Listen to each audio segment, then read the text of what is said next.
tower. Fractioning tower, when they heat that stuff up in that fractioning tower, it's a big capsule-shaped thing. It basically, they got these chambers all the way down the inside, and the heaviest stuff goes to the bottom. That's your grease and all that, and the lightest stuff goes to the top. That's ether. It's basically, the top of the tower. All right, number 2 is refiners will blend their gasoline to meet the vapor pressure needs of different seasons, geographic areas, and altitudes. Did you know that? The winter gas is different from summer gas, and gas in different areas is different from other places. That can cause you to have one that don't run quite right. If somebody parked it in the winter and now summer has got here, it may not run right until they burn that gas out and start over. I know that sometimes on my truck, or on other instant, when it got about summertime, it just covered it all. Yeah, there you go. Unseasonable weather can lead to drivability and performance problems on many cars due to improper fuel blends still being sold at the pump, and that is true. See, sometimes you'll be working on something. Now, let me explain just a brief little thing here. This one guy that I was working with, and Wes, you may have heard me tell this story before. I don't remember if you did or not. Remember I said something about, might have been last semester, 97 octane gas. 93 octane gas, excuse me. If you put 93 octane gas in one that's made for 87 octane gas, it can cause it to carbon up and get all kinds. You're thinking premium gas burns cleaner, but it just burns slower. All right, and it can cause drivability concerns if one's set up to run on 87 octane, you put 93 in it. And Mark Shipes was working on this Bronco. It was like a 92 or 93 model, and it wasn't all that old at the time. It was back in the 90s. And he worked on that thing all morning long. Whenever it would, when it was cool, you'd crank it up, you'd give it gas, it'd pop back through the intake, and just cut up, and didn't want to stay alive, and it's just a booger bear. And he fought with it and fought with it and fought with it. And I kept listening to him. He was sort of a, stand-alone kind of a guy. He didn't want to ask for a lot of help. But I finally went over and I said, Mark, go out there and tell the service writer to ask the people what kind of gas they're burning. Don't ask any leading questions other than what kind of gas are you putting in there. And I bet you they're going to tell you they're putting premium gas in it because everybody thinks that's better. But it's not. Not if it's set up around 87. So he goes out there and he says, what kind of gas you putting in? Oh, man, the best we can get, 97 octane or 93 octane. And I said, well, what you need to do is tell them to go burn burn that out and put some 87 in, and the problem will go away. You don't really need to work on it anymore because there's not anything you can do. Fuel quality is extremely important.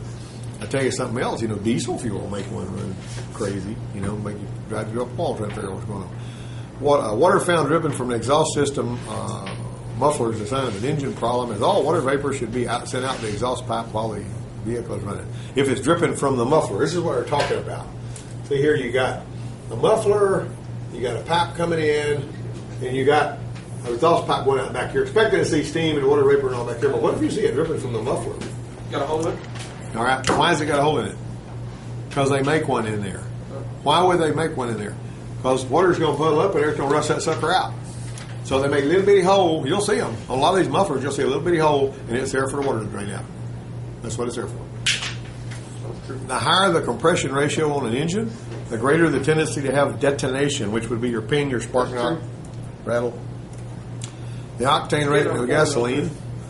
Incidentally, to follow up on what I was saying a while ago, there's technical service bulletins that Ford and Chrysler put out that said don't use high octane gas if your mail order manual says 87, don't use it 93 because you're not helping yourself. So what kind of cars are designed for 93? The ones that like the high performance cars, like your Z cars, that kind of stuff. The ones that are supposedly made to be performance, like Corvettes and stuff like that. And then some of your those Lexus cars. So what's the answer number 6? What's the answer number 6? Number 6, detonation. That's true. The higher the compression ratio on an engine. Now, like I say, this doesn't release you all from reading the chapters. You got to read them chapters. Sulfur found in gasoline is harmful to the exhaust system because it combines with carbon to clog the exhaust passages. What do you think about that? That's false. What it does do, it combines with water and makes sulfuric acid. It'll do that.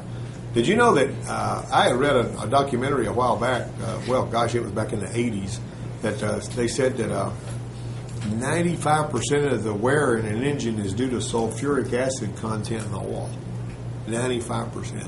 So the coldest running part of that engine is going to be the part where most of the wear is. Like on your old 350s and all, right there behind the water pump, where the water was hitting those cylinders, you have more wear there on the cylinder walls than you would anywhere else in the engine because that's the coolest place. But anyway. All right, now then, at least that was my take on it. Somebody else might disagree with that. But now I'd seen them, like right there behind the water pump, you'd have a lot of wear. Let's see. Let me go back down there. Did I miss any other ones? No, sir. Where are we at now? 8. Gasoline suspends and holds water in solution, thus keeping it from accumulating in the tank much better than oxygenated fuels suspend and hold water. Good grief, that's false. Let me tell you about what they did. This is important. I mean, if I'm not when I draw something on the board, you guys need to be paying attention. Okay. All right. Now watch this. Years ago, they used to take the gas. All right, we got to knock on the door. Here you go. My truck's sitting right there with the keys in it. You got it, man. Thank you. All right, right here we got gasoline. All right, now way down. We used to have this. You've probably seen this if you put fuel pumps in. They would have this thing hooked into the top of the tank like this, so that it was about maybe 3/4 of an inch off the bottom of the tank. Right. Now what they were thinking was, we don't really want to pick up a lot of anything that's on the bottom of the tank. There's trash and stuff down there. And so what we're going to do, I guess that's what they were thinking. I don't know. All right, so here they were, and what you have after a while, if you run your, how many of you run your gas tank really low all the time on fuel? Okay, what happens there is condensation in the tank ultimately gathers in the bottom. Because you're going to wind up with water in there, even though there wasn't any water in your gas. Moisture condenses in there because the atmosphere is everywhere, right? And so what happens is you wind up with water down there. When you get enough water in there, so like Dr. Meadows' pickup truck, he goes, when I go around the corner of my truck, I said, with an old Dodge he had, one Dodge. And so I drove it and turned the corner, and it was like that. I said, he done got water in his gas down there. And so what I did was, one time thing, won't hurt anything, I dumped about a pint of alcohol in it. And what the alcohol is, it suspends the water in the gasoline, and it goes through there in little tiny particles, and it doesn't hurt anything, and it goes away. You can drive a car with alcohol in it? Huh? No, you can drive. Yeah, just pour a little bit of alcohol in the gas, and it does that. I mean, you might notice a little bit of a drivability problem, but it ain't quite as bad as the engine going completely out on you when you want to hurt, right? All right, so this thing, what they started doing, the reason I'm telling you this, you might notice now, Wes, when's the last time you put a fuel pump in? You remember how it was mounted in there? They crammed it all the way to the bottom of the tank. Did you notice that? They got this pickup on the new ones. They rammed that thing in there to where it's picking up, dead on the bottom of the tank. And the reason they do that is when there's still just a little bit of water in there, just a little bit, not enough to hurt anything, it sucks it up and just deals with it. Now, if there's too much in there, it'll clog the fuel filter up and cause issues and, blah, blah, blah. But the fact is, the little bit of condensation that runs down over here, if you got it right on the bottom of the tank, and sometimes, like on those Power Stroke diesels, they have this little thing that looks like this, is right on the bottom of the tank, and it's got little nibs like that. And those nibs sit right on the bottom of the tank, and what does that do? It makes that thing act like a vacuum cleaner. Boy, it sucks stuff out of there like you can't believe. And that's the little nib assembly is what they put in there. So there's a lot of stuff going on in the gas tank. I'm going to briefly say something about diesel fuel. The return line, going back into diesel fuel, if you run the return line out so that it's spraying out here above the diesel fuel instead of going down here underneath it, what it does is that misty stuff going out mixing with that oxygen turns into tar. Makes a terrible mess out of everything. So that's why they always put the return line going back into diesel fuel under the level of the fuel. Anyway, I did some pretty heavy studies on that when I was teaching those electronic diesel classes. Okay, now then, diesel fuel and gasoline are made from petroleum. Now, gas, no, rate is false. Diesel, huh? Get number 7. Oh, I did? I'm sorry. Octane rating of gasoline, although it used to tell us the potential for the fuel to cause engine knock, will also correspondingly tell us if we're buying better overall gasoline. Now, that sounds like a sort of a complicated, silly question, right? And that is absolutely false. Grade 1 diesel fuel and gasoline are made from petroleum, and because of this, diesel fuel has many of the same properties and characteristics as gasoline. Well, what do you think about that? They don't really. Not really, no. And diesel fuel is actually rated cetane instead of octane, which is, cetane is a clear, colorless fluid with perfect combustion properties, and they compare the diesel fuel to cetane, and it's sort of like a benchmark. Cetane is like a benchmark, and how well the diesel fuel burns. And it usually it's in the 40s, usually the cetane level of diesel. Grade 1 diesel fuel is more volatile, thinner, and is used in high temperature conditions. That's false. All right. Now then, let's look at crude oil. Is measured and sold by the barrel, which is how many gallons? 88. 42. Oh. 42. Well, when they say it's a 50-gallon drum, it's not really 50 gallons. Yeah, it's not a 55-gallon drum. You're thinking drum, barrel, and drum's two different things. You know what color the best grade of oil is? My daddy worked in the oil field out in Texas when I was born. And he says the best oil is green. You can see through it. It's clear. Doesn't look like the black crude stuff that you see spraying, on movies spraying out of the ground. Which of the following hydrocarbons contains the highest energy content, British thermal units per gallon? That's number 12. Who else? Anybody got anybody want to weigh in on that? Ethanol? Gasoline. There is as much explosive power in a cup of gasoline as there is in a stick of dynamite. Hey, Judy O. You would? All right, cool. You're dressed for it. Huh? Yeah, she's not here today. Yeah, she didn't.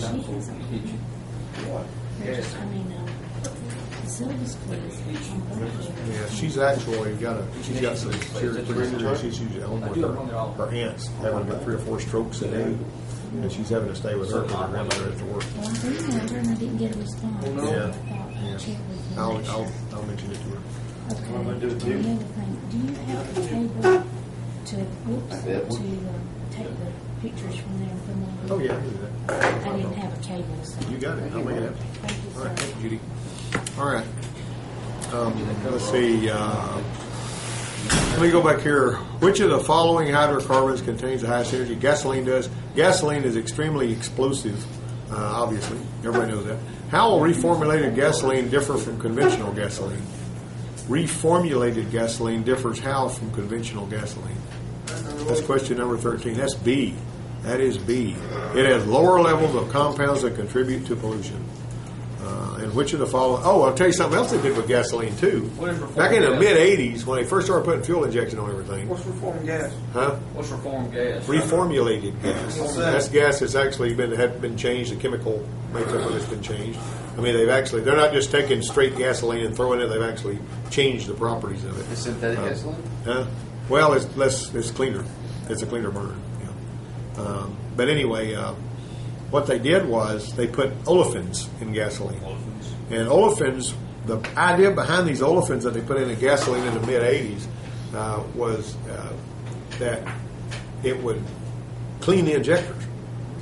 And what they were, olefins mix really good with octane, and they pretty well stay suspended. But the problem with those olefins, they're little black nodules. As a matter of fact, I could take one of these plastic Hardee's cups, like your big, super-sized cup, and because they'll handle gasoline pretty good, And I would put some gasoline. I'd take some gasoline from the fuel filter, or wherever a gas, sample from wherever I could get one, and put it in a cup and set it up on the bench, and I let it sit there for a while. And I was seeing little black particles settling in the bottom. I said, "Where the Sam Hill is this coming from?" Because I'd never seen that before. I mean, I'd put a lot of gasoline in, white containers, and it started showing up in the '80s. They were thinking, well, these injectors are going to have a tendency to get dirty and all. We need to keep them clean, so we're going to put these things there, and it's going to kind of sand the injectors off. Well, the problem with that is it would trap some of these stupid things in the injector whenever the injector closed when you shut it down, and then it would cook them in place, and then they would just clog the injectors up. And we had to clean the injectors. Then they had to redesign the injector so that it wouldn't happen. Furthermore, that stuff, if you cranked the engine cold and switched it off while it was still running rich, it would pile up on the valves. This dirty crud that you see on the valves that they show you on the gas pump pictures? They show you a valve and it's got dirty crud on it. The stuff would be piled up and it would be puffy stuff really, really bad. It was because of the olefins in the gasoline that was doing that. And it would soak up the gas when it was cold and it would make it run bad when it's cold. We fought with that for 4 years. Every time I turn around, somebody's coming in there, and my truck runs terrible when it's cold and all this kind of stuff. It's called the olefins in the gasoline. Also, what was happening was the gasoline didn't have enough lubricant in it to lubricate the fuel pump, and it would cause the fuel pump to wear out. And you'd hear a fuel pump just whining away in the tank, but it wasn't putting up no pressure. And I'd run into that. Now, let me say this, because I've told some of y'all this before, but you need to remember it. You're going to say, some of the people know where their little Schrader valve is whenever the vehicle has got one. Now, a lot of vehicles don't have them anymore, but they were, I don't know why they took that off unless they were afraid people were going to blow themselves up or something. But, people, you mash that little Schrader on there. If somebody says, well, my car quit, I got out and I wanted to see if I had fuel, and when I mashed that little thing, gas just went just out there like a fire hose. And so they falsely assumed that meant they had plenty of gas in that. But that is a problem. If you mash that thing and gas sprays out there like a fire hose, that means that you've got a bunch of air in there and it's all squeezed up and compressed. If you got it like you're supposed to have it, you may get wet fingers, but that's it. You get a little bit. It's going to spray on there. But if I'm talking about sometimes when it was pointing up, they would mash it and it would spray up and just wet the hood of the gasoline because of all that air that was trapped in there because the fuel pump's cavitating. I had a returnless fuel system on a 95 Continental one time that had a V8 in it, and the firing order on that thing was 137265548. You got to remember that was firing order. Remember that 137265548. Same as a Mustang, same as the Bronco.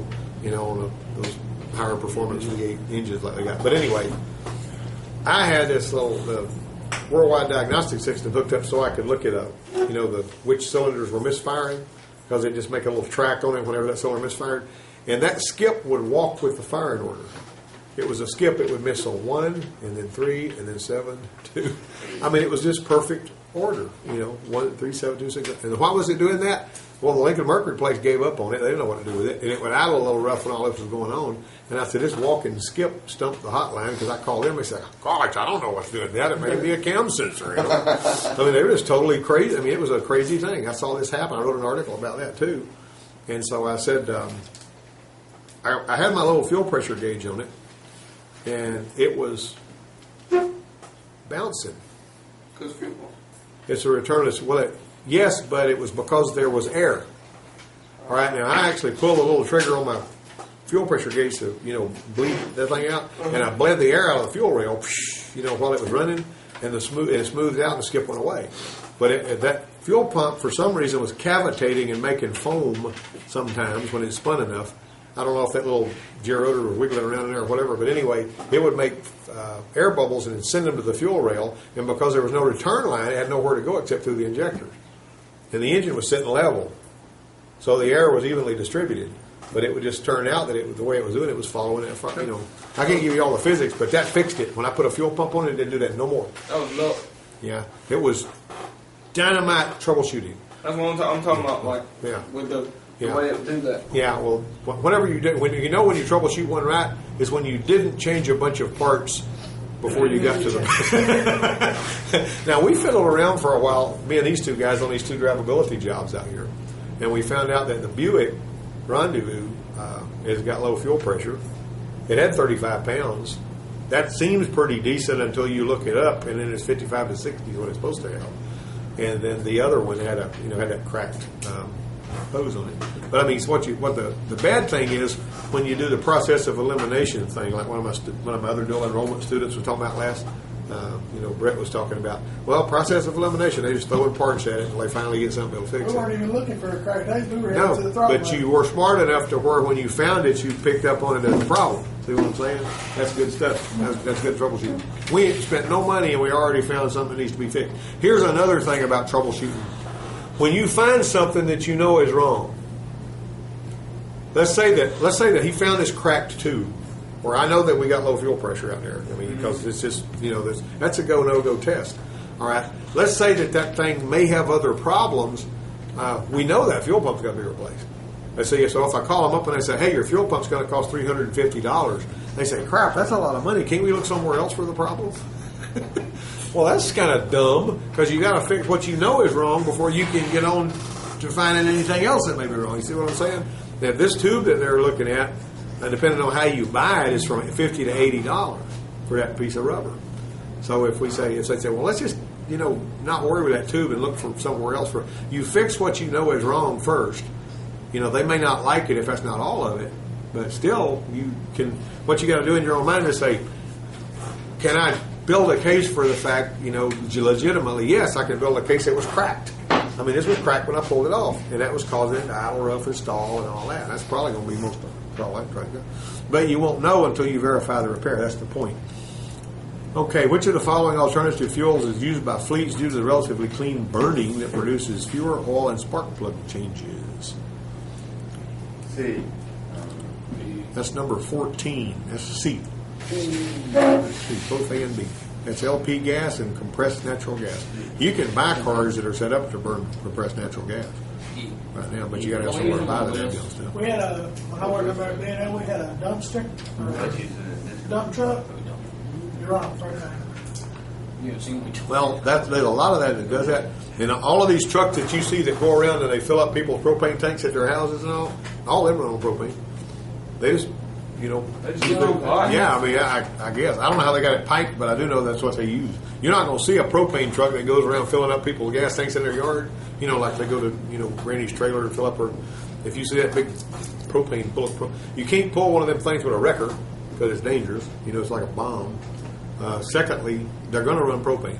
I mean, it's just dumb not to. You know what I mean? It's stupid for them not to. Yeah, exactly. They'd be wasting money. Spark knock or detonation is caused by many factors other than this low octane rating. Which of the following may cause spark knock to occur even if you're using a relatively high octane rating? D. Which one? D. That's a boy. That's B. High inlet air temperature. If you got really hot air coming in for some reason. But I'll tell you something else that can cause it. As carbon builds up in the combustion chamber, what's it going to do to the compression? If you got anything taking up room in there, it's going to raise the compression. Oh, raise it. Yeah, the compression is going to go high, and you can have ping. You will build carbon in the combustion chamber on some engines if you run premium gas when you're supposed to be running 87. You know what I mean? So that's why the 87 octane is typically going to burn clean. The 93 octane will leave some in there that's unburned, and it cakes up in there. And over time, you wind up having to run 93 because now 87 pings like a son of a gun when you put it in there. What literally cleans the combustion chamber? What will clean it? I'll tell you how you do that. What you're going to do, and this is going to sound crazy as all get out. To begin with, you do like Elvis and you leave the building with your car. Take your car to the parking lot out there somewhere. All right, and then you get you some Type F transmission fluid. Not any other kind but Type F because it doesn't have silicone in it.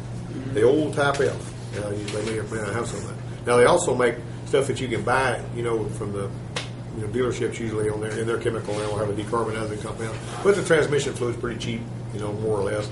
All right. Now you're going to take your throttle body, or somehow, so you make sure that all the cylinders get an equal amount of it, and you're going to bring the engine up to about probably 2,000, 2,500, and you're going to trickle this fluid so that it sucks it into the motor. And it's going in there, and it's just mucking smoke, and it's sputtering and popping and cutting up, and keep it running, though, and all that. And then after you've got it to where it's smoked up pretty good, you've poured most of a quart through there, and then you shut it down. Where are you pouring it in? You just let it suck it into the throttle body, and if you pour it in front of the throttle body, the air going in is going to draw it in. See what I'm saying? I mean, that's basically the quickest way to do that. Mm-hmm. And all right, then you can, of course, if you put it on a vacuum line somewhere, you may not be getting all the cylinders equally. You're going to get some and not all of them. That's why I like to go in front of the throttle body if I can. Unplug your mass airflow sensor so it ain't confused anymore, and then trickle that in front of there. Now, sometimes it's a pain on vehicles to do this because of the way the throttle body is mounted. Mm-hmm. But anyway, when you get that done, you're going to follow up, do the same exact thing with about probably a pint and a half of real cold water. Now, after you do this, you're probably going to see some, some of that water turn up in the crankcase, but the PCV system will steam it out of there. Okay. And that what happens if you do the water first, if you got some big hard carbon in there, it's liable to break that loose and bust a piston or something. But you're softening that carbon with your oil.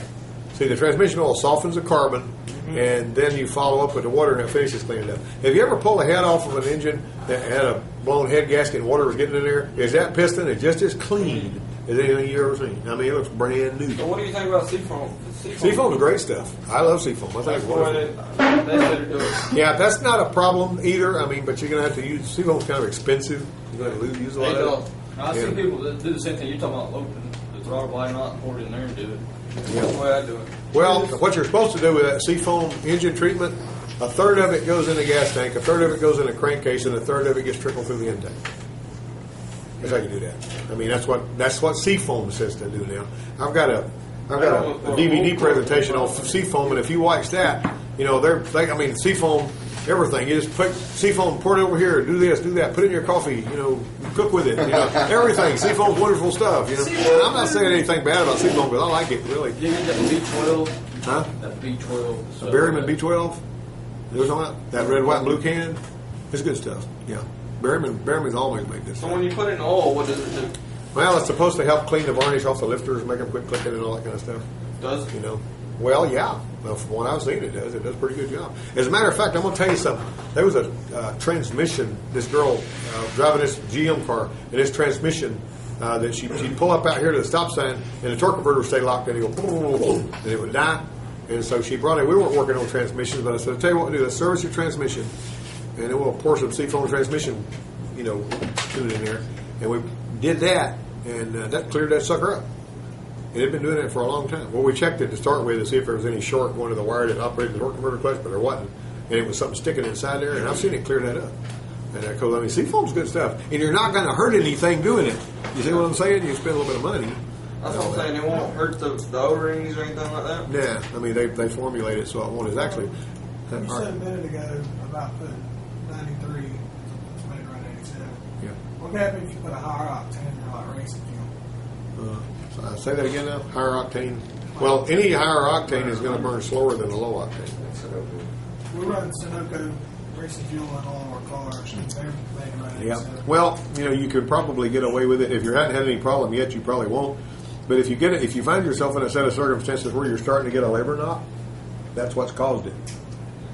You know what I mean? If it's starting to ping.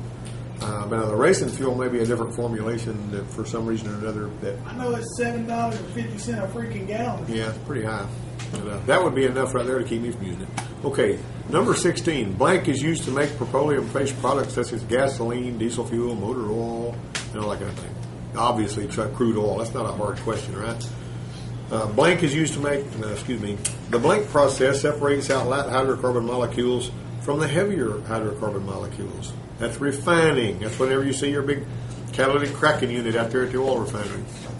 The stoichiometric ratio for air to gasoline. Now, this is by weight. When engineers figure things up when they're building something, they do the fuel by weight, not volume. By volume, you're using, remember this, Jacob, 9,000 gallons of air to 1 gallon of gasoline.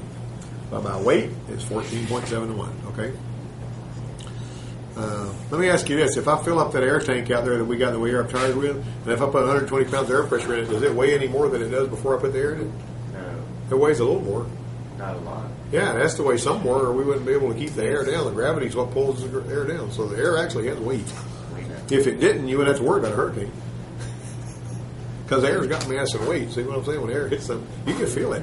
When you wave your hand, it's got some weight to it. All right. Now then, sailboats wouldn't work if air didn't have weight. Look, when you're driving down the road, you stick your head out the window. Yeah. Oh, here's something else too. Your car has 40% more wind drag at 65 miles an hour than it does at 55. You're not going that much faster, but it's got 40% more wind drag, so you're burning that much more gas. And to save gas, back in the 70s, they lowered all the speed limits all over the country to 55 miles an hour, and they stayed out there for a long time. Even on the interstate, 55 miles an hour. We'll get better gas mileage and hard It's supposed to be better gas mileage, yeah. They were trying to save gas. So you get better gas mileage going really fast or really slow? Yes. Well, so the slower you go, the better gas mileage you get. Really. Then why do you get? Huh? better gas mileage? Yes, it does. Then why do they get better gas mileage on the highway? Like highway cars get Because you're having to stop and go in town. Oh, okay. That's not the speed. It's you're losing your momentum every time you stop at a stop sign. So What you're saying is, if you're just puttering along 40, 50 miles an hour on the highway, and some other yo-yo is going 70, 80 miles an hour on the highway, he's going to burn more gas than you are because he's pushing more air.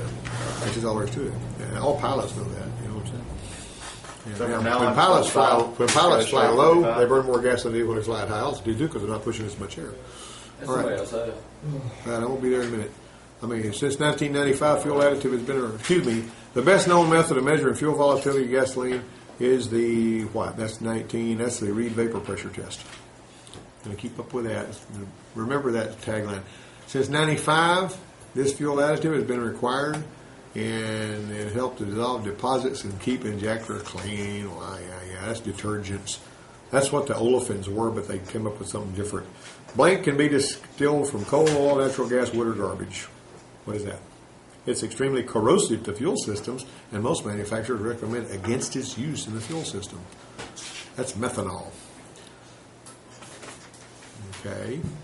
The federal government uses its own standard for fuel testing emissions and economy, and it's called, 22? That's actually the Indolene 30. What? Indolene 30. How you spell that? Yeah, INDOLENE. As ambient temperatures drop to the wax appearance point or blink of the diesel fuel, the wax crystals grow larger, and that's basically called the cloud point. The next one, 24, viscosity is the measure of a liquid's resistance to flow, and cetane is rated at 100, and it is a colorless liquid hydrocarbon with excellent ignition.